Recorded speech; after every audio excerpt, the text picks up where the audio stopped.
Hi, and welcome to our discussion of USCIS site visits. My name is Emily Neumann, immigration attorney with Ruddy & Newman PC, located in Houston, Texas. Before we begin, I'd like to inform you that the information I'm about to provide is not to be construed as legal advice for your specific situation. For specific advice on your situation, please contact an attorney.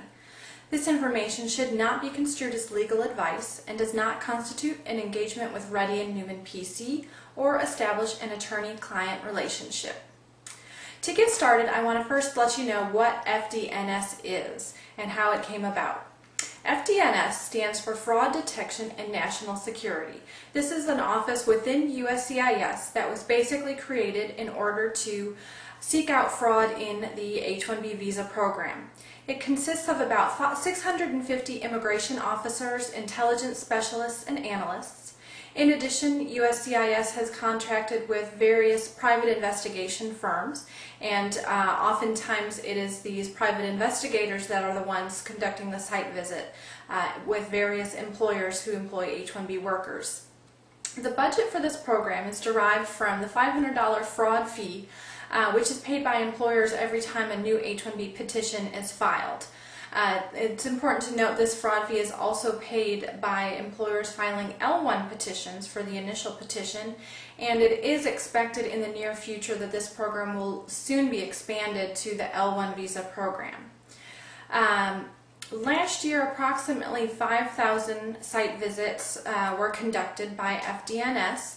And it's expected that in 2010, this is going to increase fivefold. So there will likely be 25,000 site visits this year alone.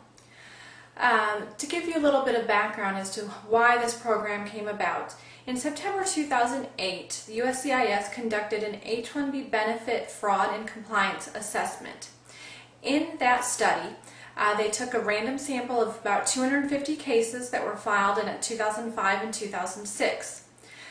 They visited all of those petitioners, the employers that filed those petitions. They interviewed the employers, they interviewed the employees that were available, and they came up with some results regarding how likely fraud is in the H-1B program.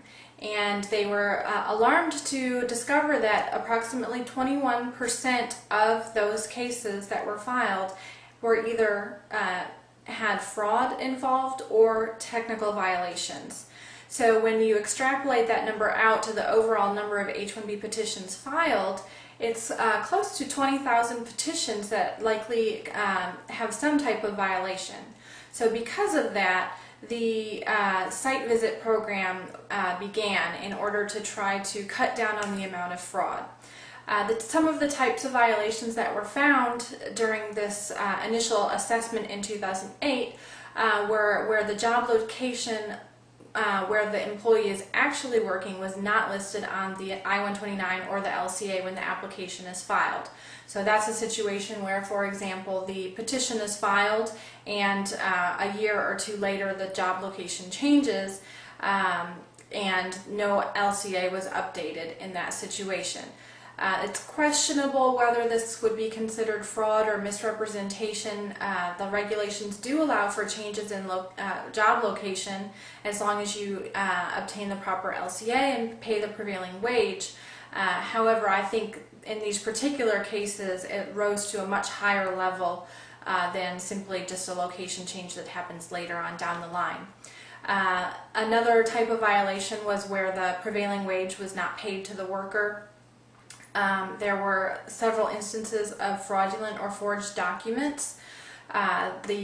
In quite a few cases, it was determined that the business location was either non-existent, that's the location that was listed on the I-129 petition, or it was found that it was more of a storefront or just a shell business there, and there were in fact no actual operations being carried out at that location.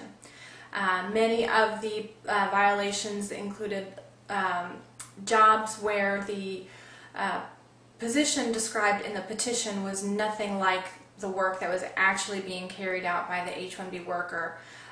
Some of these cases were actually already under ICE investigation, that's Immigration and Customs Enforcement. And there were several instances of misrepresentation of H-1B status. These were instances where the H-1B worker was already terminated, left the country, but then came back on the same visa, informing the port of entry that they were still continuing to work for that employer when in fact that employer had terminated their employment months before. And there were several instances where the worker was actually required to pay the filing fees for the H-1B petition.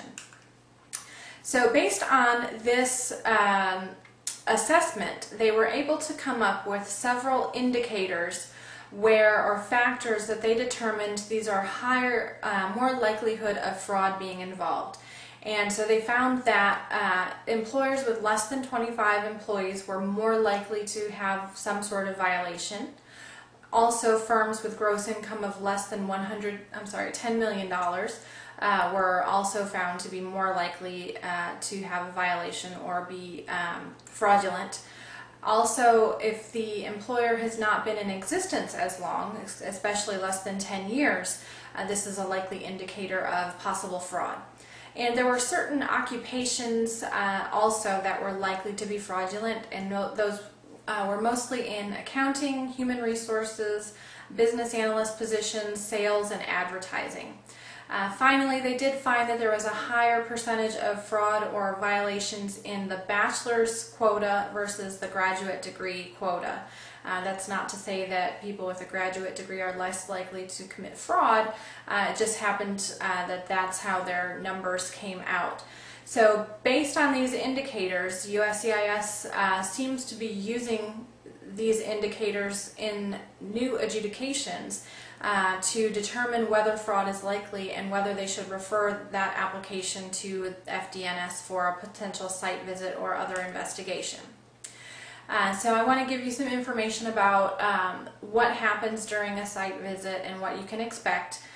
First of all, these visits usually occur after the case has already been approved and the worker has started working.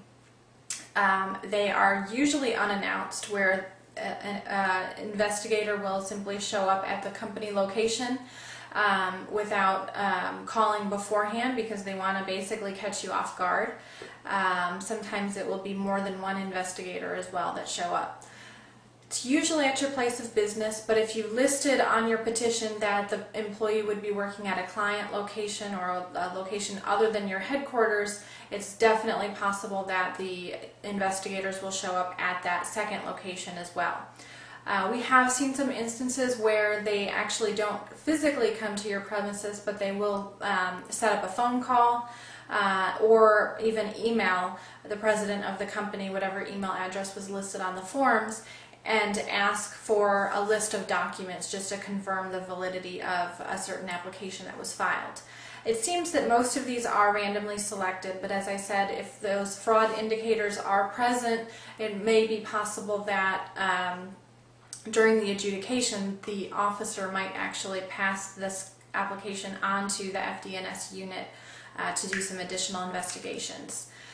So to give you an idea of what happens during the actual site visit, they typically last about 15 to 30 minutes. Some can take longer, but I would say most of the time it's about 15 minutes. Usually the visits are prompted by one particular case, and as I mentioned, these are usually randomly selected.